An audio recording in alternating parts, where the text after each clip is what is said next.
You know, just when you think things got bad, they get worse. And by that I mean we're in the stinky house. Has nothing to do with this epidemic at all. That's not good, dude. Reeks. Yeah.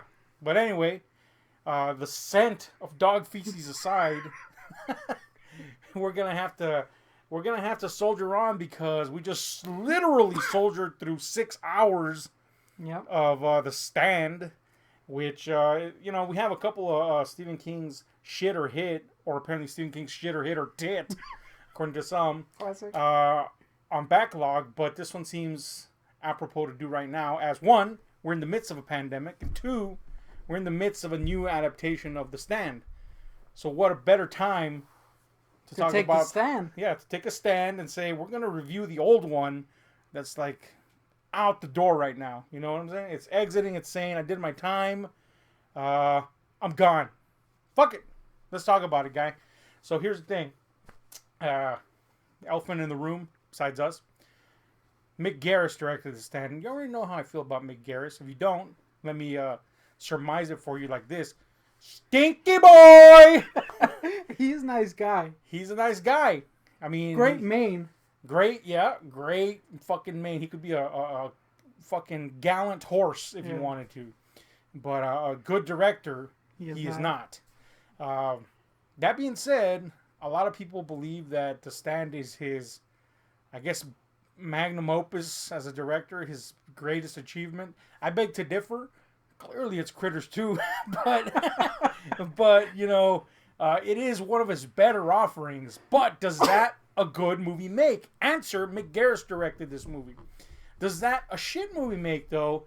Well, that's what we're going to talk about, because though this is a beloved adaptation, and though this is a loyal to, as much as you can be loyal on a TV budget and restraints adaptation. To a book this long. To a book that, is like about Bible length.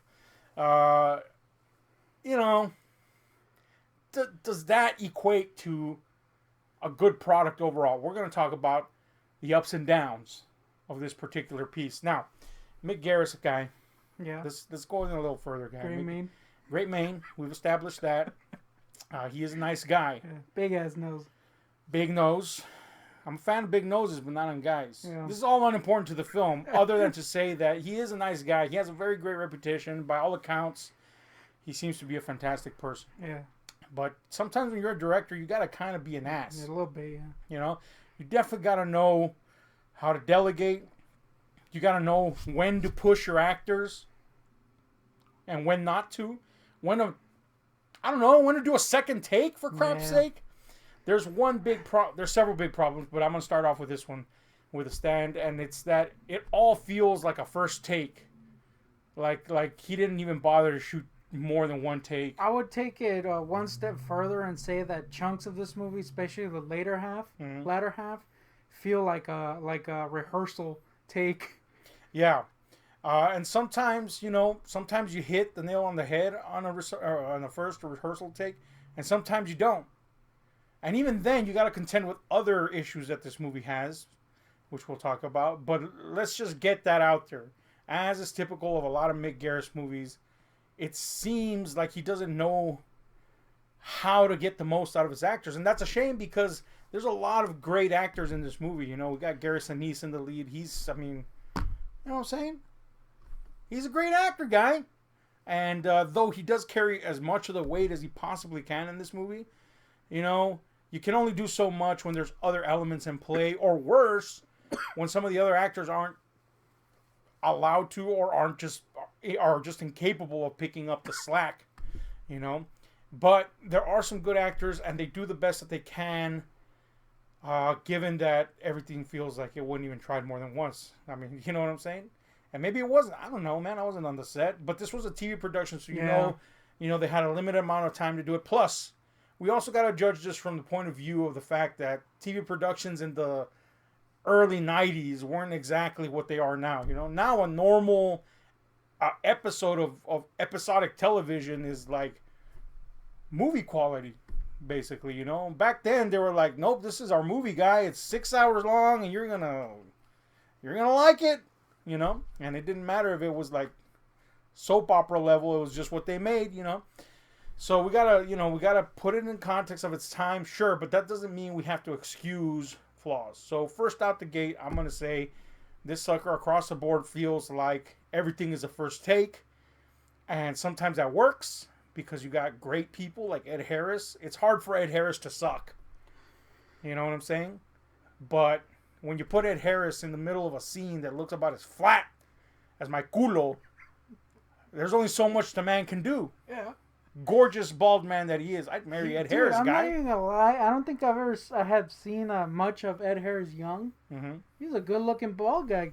Dude, Ed Harris is the jam, guy. He's got a chiseled chin. You know he was my long-time choice for Captain America long before the MCU was even a thing. And Batman. And Batman. You just wanted him in everything. Yeah, I want Ed Harris in anything, and he plays this bit role in this, and he's great to just look at. Yeah, he's really good, and I think his character is very eerie. Not him, but like what happens to him and what's going on with the character is it's one of the more effective characters. It's one of the more troubled characters, one that carries a burden even unto death. But yeah, you know, so we have bit parts that have great actors in them like that. We have bit parts that have people that are like, why did you put this guy in here other than he's your friend? Like Sam Raimi. I mean, I love Sam Raimi guy. But was he really necessary as an actor to be in this? Yeah. I'd say no. Not that he did a bad job compared to some of the other people. You have some, great actors in big parts, like the aforementioned Garrison Sinise. He does a great job as Stu Redman. He's, I think, very affable, very likable, and he does his best to carry this along as he does. And I think he does an admirable job for the most part. I mean, given what he's given. Then you got some like cameos that are like, come on, guy. You know this guy can't act. Joe Bob Briggs, love the guy. Oh, yeah, it wasn't good. But boy, howdy, he can't act. He wasn't good. He wasn't good, you know. Love him. Yeah. Just going to get that out there. But come on. Don't do that. Yeah. Then so early on, too. Oh, yeah, he's at the forefront. Front and center, guy. Then we got some actors that are like, they should do well. But again, sometimes it depends on that director culling a performance out of them. So we have Molly Ringwald, you know, beloved 80s queen, and she's like got to be one of the worst actors in this. I'm not gonna lie. Towards the end, I actually started hating the character because she's so bad in the role. She's so bad that she's just annoying. Yeah. She doesn't come off as someone who you feel bad for, who's going through something, and thus she's acting that way. She just comes off as a entitled baby, like a piece of shit that you want to punch. So it's such an odd, uneven mix of results from what is essentially a massive ensemble cast that you never hit a particular stride with the movie unless you are willing to just ignore that. Which, granted, after seeing this series thousands of times, that's right, somehow thousands of times, many times in my life, I've just learned to ignore it. But now, of course, going into this viewing, seeing it critically, I can't say that that's not a problem, guy. You know what I'm saying? So that's one problem. Give me a problem you got. I'm not. This might be a controversial thought, but I think that this movie is this series kind of gets worse as it goes along. Mm-hmm. I think the best part is the first part. It's the most interesting. It's the one that has the most eerie feeling behind it. And by the end, I was kind of like, all right, this can wrap up a little. Yeah. I didn't hate it, but it gets really weak towards the end. And you know why that is?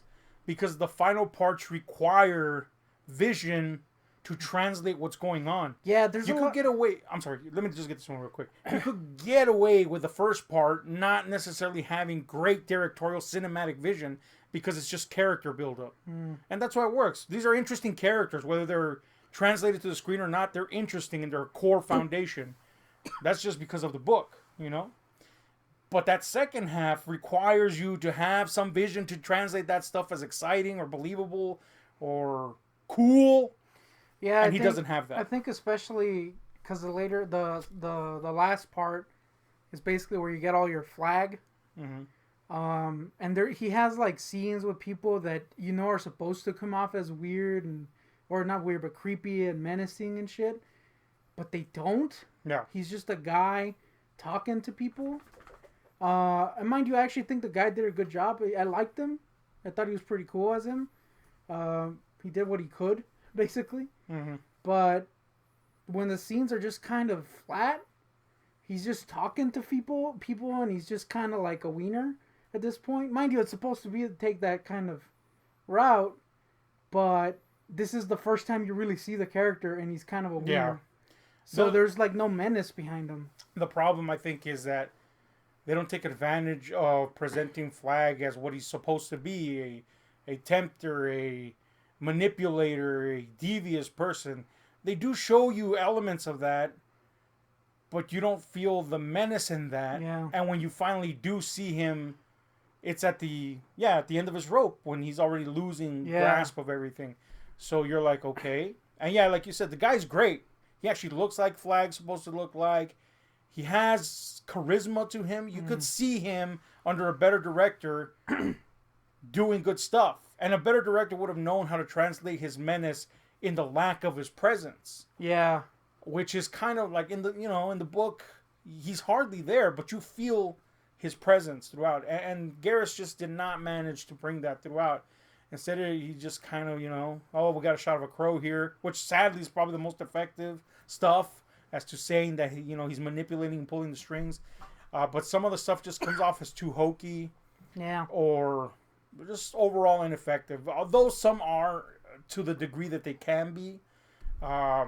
Ultimately, yeah, you're correct on that end.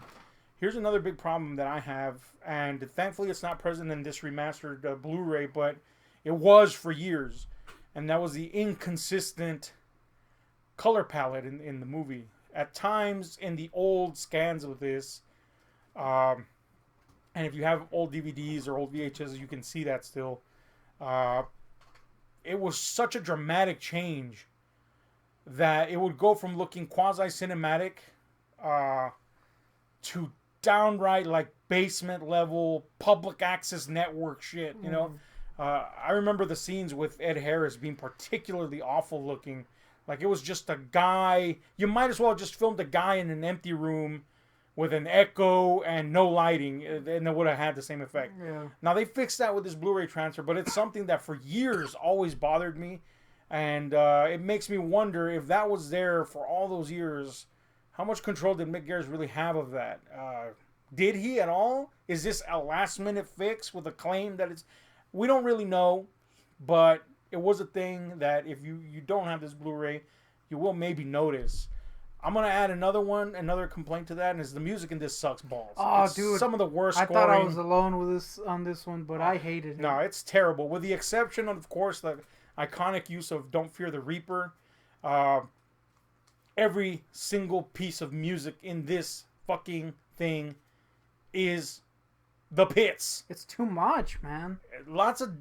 It just... it depends on like rock guitar wheedling that just makes everything so Corny. feel like a melodramatic like soap opera or some shit. I think I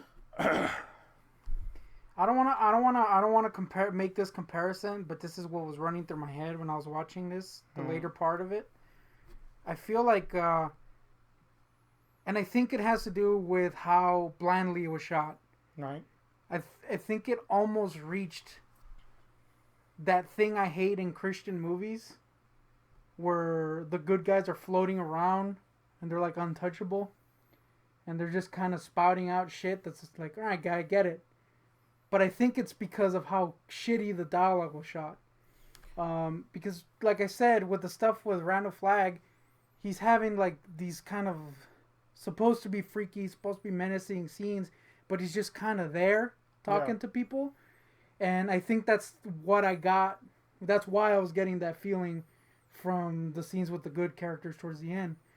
Because everything's so flat that you're just kind of like, what is this?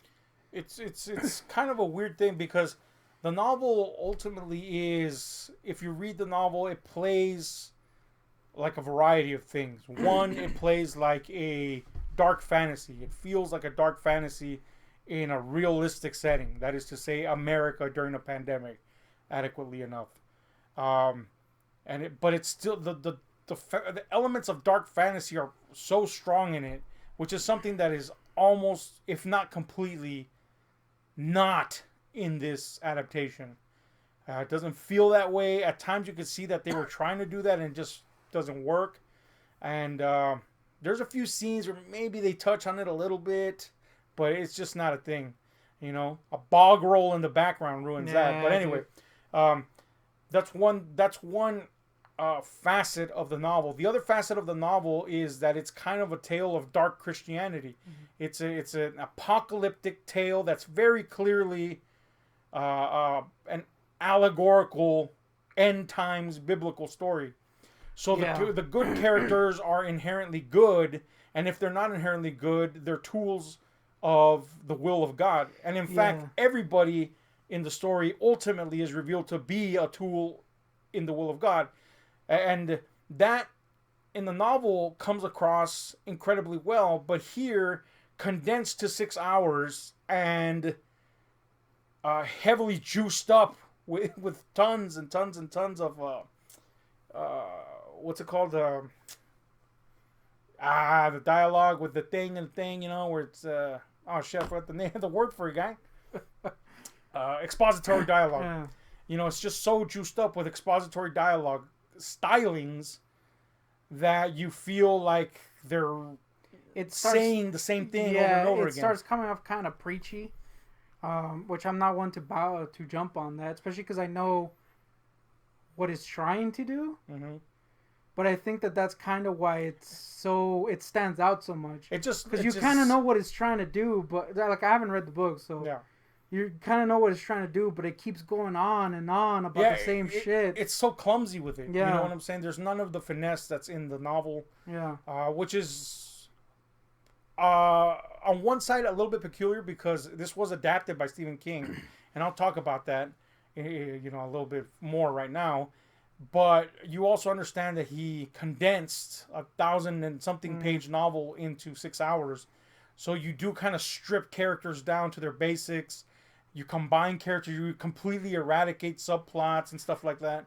So then what do you have? You have the essentials. And he seems to not be able to know that one character or a couple of characters saying something is sufficient. Yeah. Versus everyone saying the same thing. I think that's... Honestly, I think that's the biggest problem for me in this is that as it goes along, it feels like it's just going along too long. Yeah. Like a lot of scenes would have been, or a lot of the later part of this, I'm talking the second episode on, would have benefited from being shorter, tighter edited. You know what I mean? Like, it's never boring. I was never bored. But you can start noticing that this is going on too long. The scenes, I mean, specifically. Yeah. It's nothing that you don't already know. Or conversely, it would have just benefited from a little shorter It just could be done better. Period, yeah. You know? Now, you haven't seen the new series, and I've only seen half of it so far. And I don't know how it's going to end. It could be a complete disaster. But I think, and I know a lot of people disagree with me on this, but I think the way they're addressing character work there fixes all these issues, you know? So it could have been done, is what I'm getting at. It doesn't, you know, I know a lot of the controversy with the new one is that it's non-linear, but you could have done it in order still, is what I'm getting at. If they could do it in a non-linear story, you could do it in a linear one all the more easily. So I agree with you, man. So a lot of stuff feels bloated unnecessarily. Yeah. So you know... And it is a lot of people just saying things are happening instead of showing it, you know. Of course, you have to give some concessions to the fact that they don't have the budget to do certain things. However, The Stand is a story that does have a lot of stuff where it's just people traveling and the relationships forming between people and stuff like that. And that's really what Stephen King's wheelhouse is, creating these very, very elaborate characters that you love to be around. That's the thing, like, even though, like, it could have easily worked, like, we saw Stand By Me somewhat recently, where it's just literally kids walking for and 2 hours, basically. Ass, but it works. But you're very interested, whereas, again, I don't want to say I was bored, but with this, towards the end, I was just like, okay, guy, wrap it up. Yeah. I get it. Yeah, and that just goes to show you how a good director can translate certain things well, or knows how to go, we don't need that anymore. We can just do this way. or we could do it in silence. Yes. You know, there's some stuff Yeah. where you're like, you didn't need the dialogue. The silence said more than anything. Yeah. It's weird, you know. So it's kind of like a catch-22 with it, because at the same time us saying this, it is a loyal adaptation of the core foundation of The Stand, but that doesn't mean that you need those elements exactly as they are presented to be loyal. You know, that's, I guess, what we're trying to say. So yeah, there's all that to consider. I got a point. Oh, go ahead. I do want to say that the first episode is really good. Mm-hmm. It's the one where most shit is going on, and it's interesting. It does lose steam after a while, but that it is a good opener that you're like, hell yeah, I gotta see the rest. And I feel like maybe someone else shot that, but the opening with the shit that happens in that base is actually shot really well. There's a lot of cool camera movements. You know, it carries over into like the credits scene. Yeah. It looks really cool. It sets a tone that's really good, and then after that, it's just kind of like. Yeah. And the weird part is that if you really dissect that opening sequence, it has a lot to do with the way it's sold. It has a lot to do with the, I guess, kind of atmosphere. Yeah. That the use of a good music. Yes, and just the way they And show things happening. The mere fact that somebody tried to do camera work that was not just static shots of things does a lot for the scene. But because if you really look at the scene, like the people look unrealistically staged in their death throes. Yeah, but, there's like homies like there's stuff where people are like, but it tells a lot. Yes, it tells a story. You appreciate the effort, and the atmosphere is there, so that's why it works. And then you go to just pedestrian shooting for the rest of the show here, and you begin to lose steam, and eventually you're like, what am I looking at? I do still think that outside of that really good opening, like that episode as a whole is interesting because it is setting stuff up, but it still has, I guess it's running off the fumes of that really good opening where it still has that feeling of something big's happening, which is completely lost by the end of the series. Even though technically at the end you get this big kind of stage, set piece ending, it just didn't work for me, guy. I'm gonna be honest with you. It was just didn't. It was by then it was kind of not effective. And I remember this being the case when I first saw it, being like this ending though. It's the case for a lot of people across the board. Even people that love the adaptation, the ending has always been a problem. It's been the problem for some people in the book too. Frankly, I think in the book it works. I'm interested to see how this new series does that. If they're going to go with the book or they're going to do something else, because the idea comes off really well in the book. You know, at the end of the day, The Stand ends up, like I said, just being an allegory of again, apocalyptic literature, but more importantly, Jesus and his apostles and all that came with that and followed therein. We have a Judas in Harold Lauder. We have a Jesus figure with Mother Abigail, and of course Stu and the crew are the apostle figures, and they're martyred, and the literal, in this case, hand of God does its work. Of course that all ties in the whole theme of the story, which is both a Christian theme and an American theme, that America was founded on Christianity and that we've lost our way, and that we've learned to depend on ourselves, aka Randall Flagg and his people that want and pursue physical things, versus depending on God and just letting him do things, when he sees fit for the better good, and being selfless for others, the self-sacrifice, the martyr. All that shit works really well in the book. And so I actually like the ending as it works in the book. But here, it just kind of feels... Well, first of all, it looks lackluster as hell because it's so dated. I still think even though... I was actually kind of surprised how good the Blu-ray looks. Mm-hmm. There's scenes in that final scene that still look really bad. Yeah. They're really fuzzy. Yeah, and it's because the quality... Once you add CGI effects into things, you can only remaster it up to a certain level or you get pixels. Yeah, and it's a little bit distracting because scenes like close-ups of people look again, really crispy. But then you get that really soft fuzz Yeah. in the other scenes. And it's just kind of a really ineffective scene. Yeah, it looks unspectacular, and the thematic is not, it's just not communicated well. Yeah, like, again, I got what it was going for. It's just not well done. Yeah, by the end, it just kind of, you're like, ugh, okay. Yeah. So, yeah, that's a stinker. If you read the book, they don't include the uncut, I guess if the book were a movie, post-credit sequence, epilogue, if you will, with Randall Flagg being reborn, which would have been cool to see, but I wonder if it would have been cool at all, because Mick Garris would have probably made it look like shit. So, that sucks. But that's a lot of the issue with the Mick Garris movie. He bites off more than he can chew all the fucking time, guy.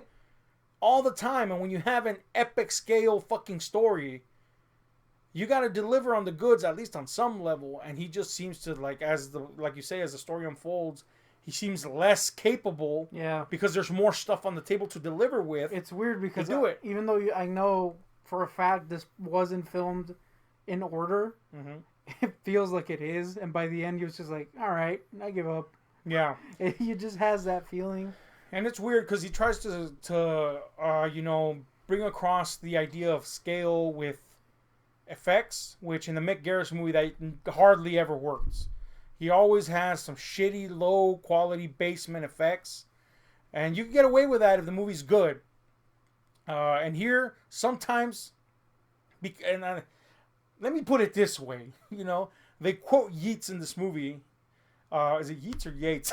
No, Yeats? No, it's Yates. About, I don't know the direct quote, but it's about if the center holds, things will not fall away. But if the center can't hold, then things will fall away. I think ultimately the reason this movie is well regarded by a lot of people is because the center does hold, but still you got to think about the fact that everything else fell away. Yeah. So that still doesn't mean it's a great product. Yeah, it's unfortunate because I like a lot of it.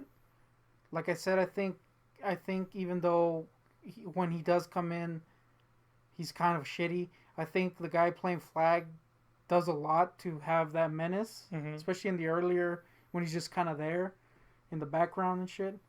I think he really works when he's in small chunks here or there, yeah. But since that last half is so much on him, and this is the first time you're really seeing him, and he's already in his downfall, it robs all of that effectiveness that was already in the previous three, which is unfortunate. But I think he's really good, and he kind of carries a lot of the interest towards the end, because by that point I was a little bit tired of the other characters. Not that I hated him, not that I hated the main characters, but like I said, they say the same thing over and over, and I was like, all right, guy, I get it. So I was a little tired of them, so it was kind of nice to see the bad people. I just wish they would have done that side so much better. It would have saved the movie a lot. Yeah, it's a real damn shame, too, because the characters in the novel are very interesting. And that's kind of, like I said, that's King's wheelhouse. He could write a book that's not great, but more often than not, he'll have characters that you stick around for. A good example is Dreamcatcher, which I hate as a book. It's fucking mierda. Also, loathe the movie.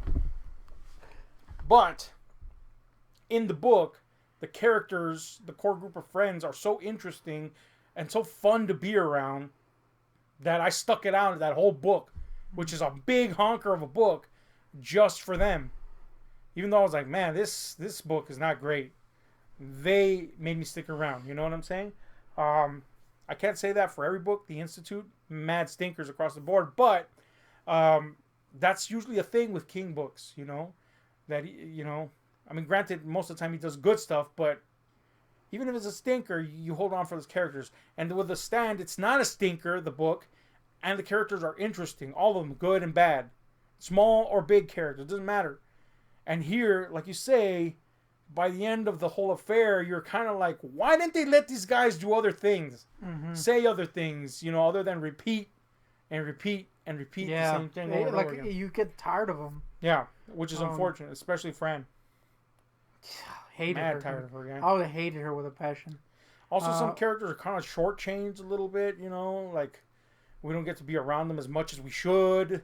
Even if it's a little itty bitty bit, you know, a lot of the bad characters end up getting that that's treatment. What I was gonna say. And granted, a lot of the bad characters don't have a lot of time, but in the book, but they work in the doses that they work. And here we get, you know, kind of like spotty. You know, some characters are just completely out of the picture. Yeah. Or just really super small roles.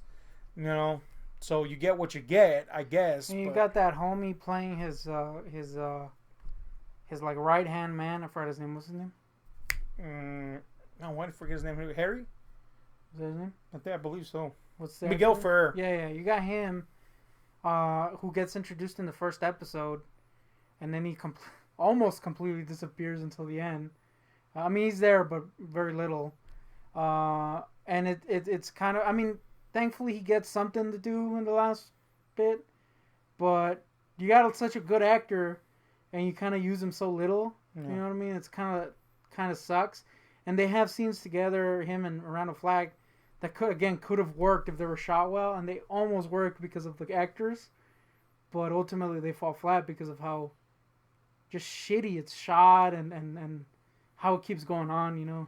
Ultimately, I keep on saying ultimately. Yeah. But in addition to that, I should say, when we don't have these bad characters under Flag's direct influence, in the anterior portion of this film, we have Harold Lauder and Nadine Cross, which are kind of your Judas type characters, you know, and they are very interesting characters. Nadine ultimately ends up being blended with another character, but we drop her in and out of her life at weird intervals where she kind of feels incomplete sometimes, but she is interesting, and through her we see the most influence of Flag, although they skip out on some essential shit that would have been nice to see, to really see how far he'd sunk his claws into her. The new series did something very interesting with that elaborated on her kind of like state of like predestiny that she's in, you know, predestined to be his bride, if you will. But we don't get none of that here, so that's kind of a bummer. But she is an interesting character in that regard. And Harold Lauder, I like the actor. I don't like his chaps. Shit, we'll talk about the clothes right now, but you know, I like the actor. I think he did as much as he could with the character. I think he's probably the bad guy that works the most. Yeah. And he, of course, fulfilling the Judas character to the nth degree, you know, up to his death, literally, you know, exploding on the side of a fucking cliff, basically, right? But, yeah, you know, I think he's the richest character in that regard. But we see so little of the interaction between him and Nadine that it's kind of like a shame, you know? And we also see so little of the dynamic between him and Fran, who he is obsessed with, that it just, some of the characters just seem so abruptly doing things, you know? Yeah, which is weird in a 6-hour thing. That already kind of struggles to stretch its material at times. It's weird that they don't focus on other things. It's weird that, yes, you had to condense that big a book into 6 hours, but you spent those 6 hours repeating a lot of stuff where you could have fit more stuff into the 6 hours. You know what I'm saying? So, yeah, that's a thing. The sets, sometimes they look like sets. And there's some, like, 80s ass, like in the CDC, some 80s ass fucking boards, you know, with the random lights going on and off, and it's just weird, yeah. Some of the fucking costuming on this is atrocious, like beyond atrocious. Spacesuits? Nobody really feels like they belong in. No, not always, mind you, but a lot of people don't feel like they belong in the same scene sometimes. You know, like Ed Harris looked like an authority. Yeah. And a lot of that has to do with the fact that he carries himself so well. He's got a glorious head. And he's got a glorious head and gorgeous blue eyes. Yeah. Let's not forget that. Hashtag hottie. Yeah. But, at the same time, we have his lieutenant, I guess, coming in. And then not a bad actor, don't get me wrong, but he's dressed a lot more shabby than he is, And, we got like these ridiculous biohazard suits that you can't help but mock. Yeah, they're terrible. They're like the size of us put together. Yeah. And neon green to boot, Mad suits, guy. And you're having these like kind of tense scenes between characters, and they're in suits. You got these loud ass, humongous suits. And you're like, how am I supposed to take this seriously, guy? Come on. Yeah. Some of the, when somebody attacks somebody, some of the, I guess, action in this movie. It's not the best way to describe it. Yeah, it's so staged that you're like, this, come on, guy. Yeah, that Rob Lowe when he's getting beat up early. Yeah, it was bad, guy. So fucking staged, man. I like Rob Lowe, though. Yeah, Rob Lowe, Nick Andros, probably my favorite character. Definitely conjures up my favorite line in the book, and they put it in the show here, but it's a show. Anyway,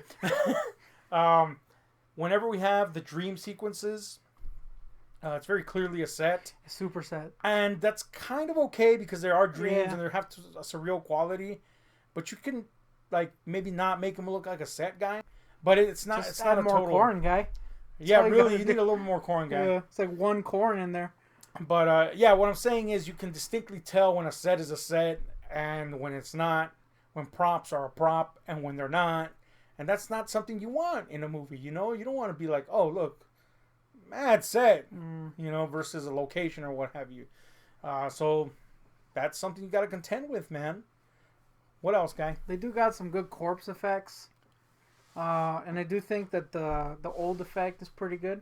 The old makeup. Yeah, Mother Abigail. I mean, at times it looks mad fake. That's another thing, by the way, that if you have the old DVD or the old VHS, sometimes Mother Abigail looks straight rubber. Like Dookie? Yeah. There's a couple scenes, even in this one, where she looked pretty rubbery. But for the most part, even when she looks rubbery, it looks pretty good. For the most part, it looks pretty good, and you understand that it's a freaking makeup, so whatever. Yeah. And I think it looked pretty decent. I liked the chick who played her; she was cool. Yeah. He got lucky to get really good, a select amount of really good actors that carried this. Because if those core actors weren't there, this would have sucked my ass dry. Yeah. I feel like they carry this a lot. Is there an actor in this, or character that you absolutely hated? Freaking that chick. Well, besides Fran. Yeah, besides Fran. Absolutely hated. Oh, that either as a character or as their skill in acting, or that Kenny Powers looking guy.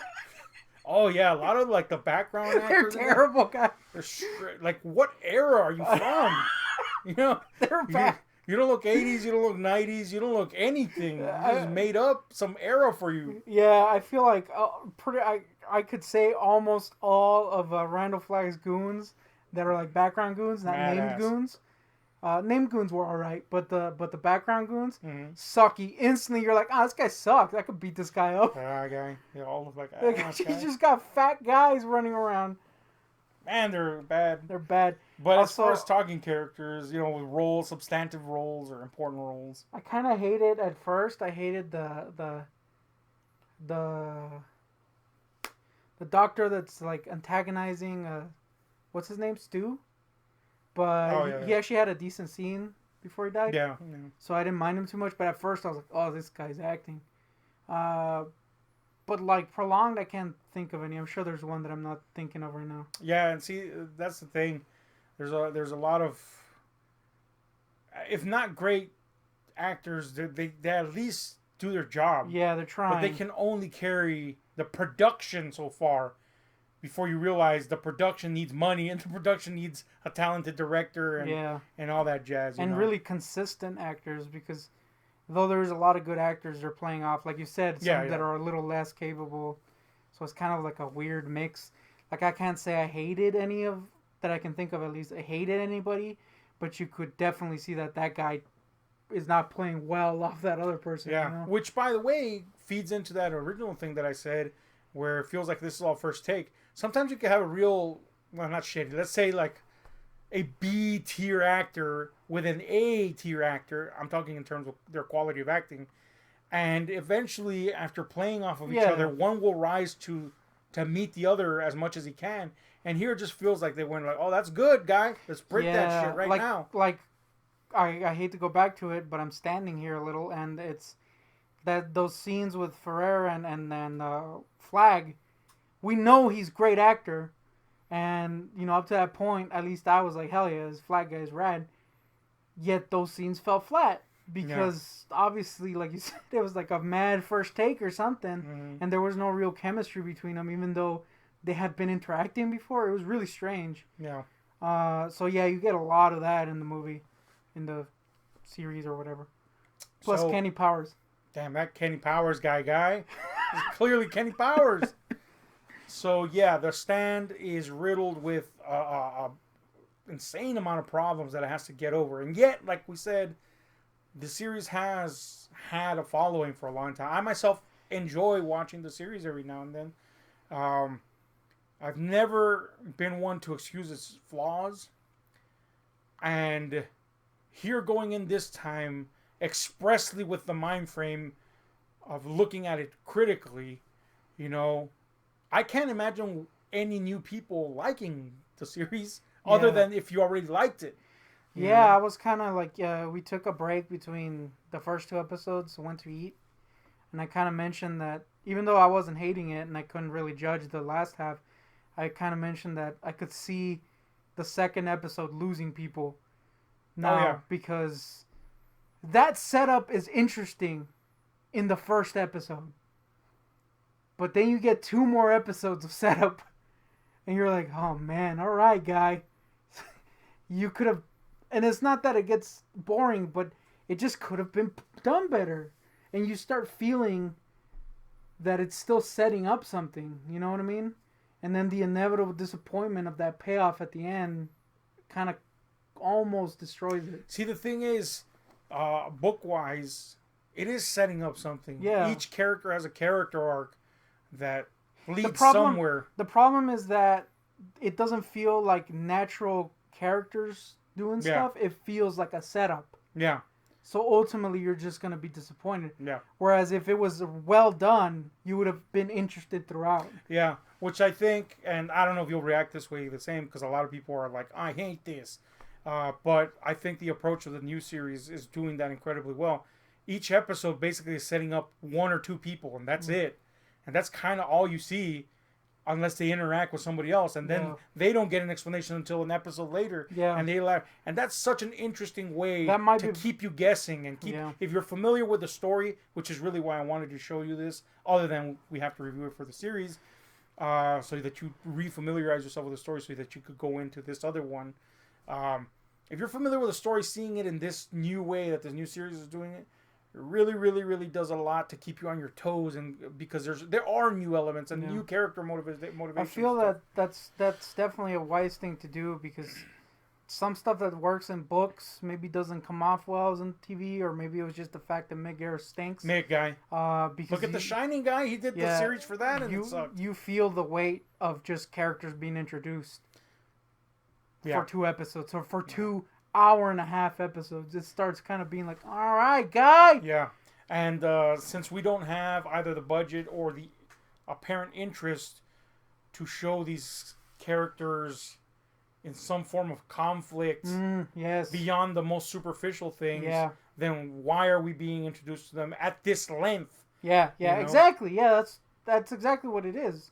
Which, I think is something that the new series corrects. You may agree with that or not. But, it's definitely an issue here. So anyway, The Stand. Is there anything that you would say you absolutely like in it? I think I have to give, even though some of the scenes don't work, I do have to give mad kudos to Randall Flagg, because he carries a lot of it, and he does it with not a lot of stuff to say in the first few episodes. There's just something about him. You know, his little shit-eating grin or whatever. He just carries it. I was interested in him, and he's just interesting. I do think that some of the characters are really good. Those would be the two things. Again, that first episode is really good. So I'll say that probably the beginning, the stuff with Ed Harris, I really liked. I think his character is one of the most effective in the whole series, because he's kind of barely in it, but you feel the weight of shit in him going on with him. So yeah, those would be the things I like the most in this. Those characters and the really effective setup, pre-million setups, and Randall Flagg, was really, I thought was really good. Yeah, I'll agree with all those, and I'll add that as aforementioned, if you're a reader of the book, you'll appreciate that it's loyal to what needs to be communicated. Sometimes to a fault, unfortunately, but you'll appreciate that.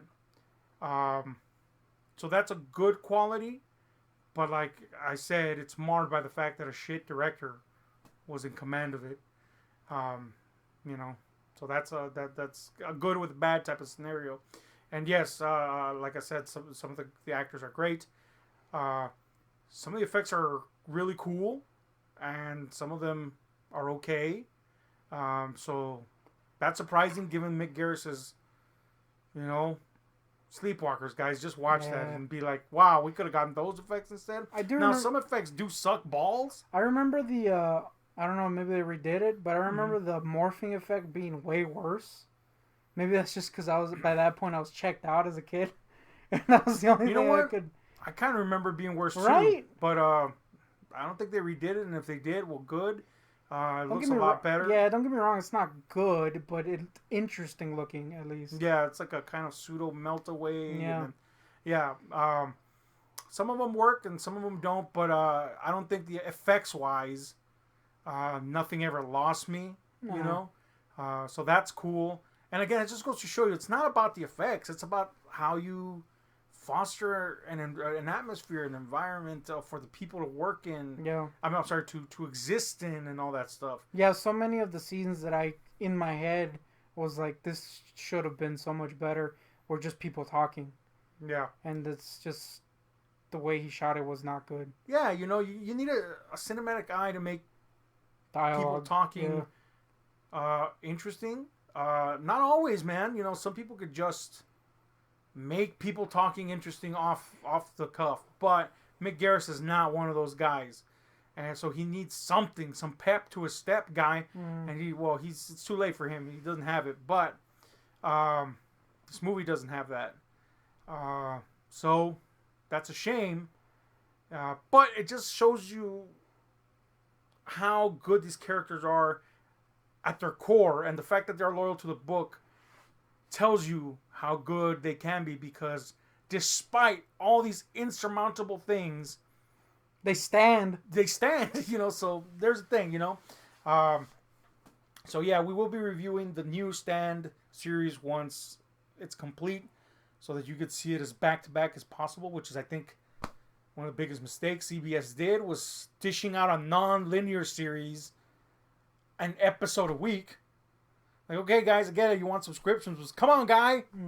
But anyway, we'll be reviewing that, which I think, so far, so very good. But we will see. Things have turned sour at the ass end, and that's what happened with this one. But anyway, let's give a final score. Any final thoughts we have on a scale of 1 to 10 to The Stand, 1994. Go. I have to be mad honest. And though I liked... Damn, homie. Blew out your fucking screen is what I did. Blew out my O-ring. Oh, by the way, speaking of blowing out O-rings, there's a scene in this in which Rob Lowe gets Pepto-Bismol for a huge retard.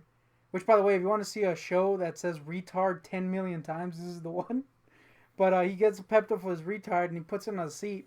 Homie just mad sits on that guy and it disappears in his butt. I was like, damn, homie. Yeah, Mick Garris's lack of attention to detail. There's a couple of scenes like that. Just makes it straight seem like that boy took that big old fucking jar up his ass. This big guy. Anyway, I have to be mad honest that despite I liked a lot of it, it's just not a very well made thing. So I'm gonna give it 4. That may sound cruel, but I think it's fair because of how poorly shot and put together it is technically. Yeah. But it is something that I would recommend because the characters and the stuff that works really well. I would say that maybe if the second one loses you, that's where to call it because it just kind of gets worse after that. The first episode's really good, but it's like a 4 guy. I'm gonna be honest with you. Yeah, I'll agree with you, man. It's a solid 4, which is not a good score. Honestly, if I were ruling this on complete technical skill, it's worse. It's a solid 0. Yeah. Mick Garris is a sucky director, period. You really, like you're right. It really, if it's purely on technical shit, it's terrible. Yeah. But there is good stuff in it, so I can't give it. And like you all say, that it is worth watching, 1, if you're a Stephen King fan, 2, if you're a fan of The Stand specifically, because you will get a relatively loyal version of it, but that doesn't mean it's a competent version of it, but it is a loyal, like you'll be like, oh, that happened, technically kind of like this, so there's that. And if you're a horror fan, this was kind of a important miniseries, it had a big epic story to tackle in a large time frame, which wasn't exactly common back then, and it became popular enough so that more stuff like that could happen. I guess if you like Mick Garris, you got to see. Oh man, I hate always downing Mick, but he's a shit director, guy. I do want to say that this is basically Left Behind, the movie, the original. Damn, I don't know about that guy. Only watchable. Yeah. but really, the story is Left Behind stuff. Yeah. It's a damn shame. It's a damn shame. But yeah, I still do enjoy the flick. I still watch it every now and then. But yeah. I mean, we can't. Technically, it's feces. Yeah, we can't lie about what's right there in front of us, guy. So that's one thing that even if you don't like the new series, you'll immediately notice how someone that knows how to shoot a movie, how that could just make a colossal difference. Yeah. You know what I'm saying? Just watching the first episode when I did, I was like, this looks beautiful. Some of the shots are very well framed. The shots, the way they come off, just that evokes a feeling, on top of the actors, on top of what's going on. So, Mick evokes the feeling of wanting to break your screen. Yeah. Because it's just so flat. So, yeah. I think a perfect example of a similar thing was when we did Pet Sematary, where it was just like, technically it was kind of ass, and actor-wise it fell apart because of it. Yeah. Only here there's redeeming qualities. It's not pure feces like Pet Sematary was upon rewatching. But that seems to be a theme going on. Yeah. What is that? So also a theme. A lot of people didn't like the Pet Sematary remake. Yeah. We did. A lot of people are not liking the Stand remake. They're like, I want that old one back. You haven't seen it yet, but I'm like, nah, homie. I haven't seen it, but this is a perfect example of just because it's old doesn't mean it's good. Yeah. Mick Garris, he's just a stinky guy with a glorious mane. But here's another thing, guy. Mick Garris tries to evoke the feeling of epic skill by showing you cities burning. Yeah. And there's some of that stuff is cool conceptually. Yeah. It's just it doesn't come off great when he does it. Sometimes it's okay, but for the most part, it's like, all right, I get it, but whatever. And showing you big vistas of America and Mad stuff. corpses. So far, again, I'm like 5 episodes into it. The Stand new series doesn't give you these sprawling shots of things and stuff like that. It's really like almost claustrophobically shot, but it still manages to convey the notion of something big happening or just things happening. You know what I'm saying? And though it's very character heavy, which we could say this one is in terms of just being around characters, but it does that in an interesting way. Mick, come on, guy. One great movie out of you is all I want. What the frick, Mick? So anyway, that's our thoughts on The Stand. Let us know what you think about it. More like The Bland, am I right? Damn, homie, you're right. You know, Stephen King loves Mick, though, guy. Yeah, it's unfortunate. I want a Mick on Mick. Oh, Stephen King's in this. Stephen King is this as Teddy. What's his name? Wozniak. Teddy. I forgot his last name. He had a name. Yeah. Yeah. So cool. Yeah, I guess. Sam Raimi's in this. Kareem Abdul-Jabbar is in this. For some What? fucking He reason. is? Yeah, he's you know. Oh, he was. Yeah. Oh, I didn't know that. So that's a thing that I guess you can look forward That to. was another one, by the way. That homie dies in like a mad alley in the. Oh yeah, inconsistent shot with that guy. And yeah, I guess Ossie Davis is in this. Let me see who else is in this. Lots of cool. I mean, I want to call some of them cameos, but some of them just they were roles like fucking Shawnee Smith. You know, she's in it as a kind of weird towny chick. Fucking Tom Collin played by Dauber from Coach. So that's a thing. Yeah. He was You cool. I like him. Yeah, Tom. How can you not like Tom? Rob Lowe. Rob Lowe needed that job at that He point. did, guy. So yeah. As far as seeing people, that's kind of a cool John thing Landis. too. John Landis for some fucking reason in this without a helicopter. Oh, Mick Garris's massive nose is in it. Yeah, definitely in it. The nose anyway. Yeah. Anyway, let us know what you think about The Stand. Hit like, share, subscribe, and notification buttons. And I guess we're out.